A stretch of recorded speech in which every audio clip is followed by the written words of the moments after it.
আমাদের বিশ্বনবীর জান কবজ করতে গিয়ে আজরাইল যখন মাথা থেকে নেই হাঁটুর কাছ পর্যন্ত এসেছে না, তখন বিশ্বনবী বলছে, এই আজরাইল, আমার এত কষ্ট হচ্ছে কেন?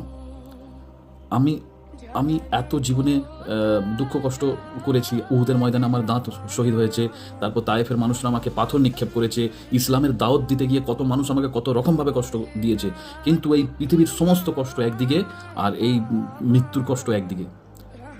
তখন আজরাইল ভয় পেয়ে গিয়ে বলছে, ইয়া রাসূলুল্লাহ, আমার তো কোনো উদ্দেশ্য নেই আপনাকে আমার কষ্ট দেওয়ার।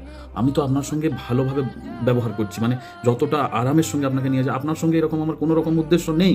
তখন আমাদের রসুল বলছেন, আমি জানি ভাই আজরাইল, তুমি কোনো রকম কষ্ট আমায় দিতে চাওনি, কিন্তু তারপরেও জান কবজের এতটা কষ্ট হচ্ছে আমার। তাহলে এখন থেকে কিয়ামত পর্যন্ত আমার যে গুনাহগার উম্মতগুলোকে তুমি কষ্ট দেবে না, সেটা আজকে আমার এই বুকের সেই কষ্টগুলোকে এক কাছে জড়ো করে এই বুকের মধ্যে আমার শেষ করে দাও। তুমি জান কবজ যখন হবে না, তখন তুমি তোমার বাপকে চিনতে পারবে না, বাপ ছেলেকে চিনতে পারবে না, মাকে চিনতে পারবে না, তখন এসব ভুলে যাবে। কিন্তু সেই মুহূর্তে ওই জান কবজের কষ্টের মুহূর্ত রাসূলুল্লাহ আমাদের উম্মতের কথা বলে দিয়ে গেছেন, তার সঙ্গে আমাদের কতটা মহব্বত সেটা বলে দিয়ে গেছে। বুঝেছো?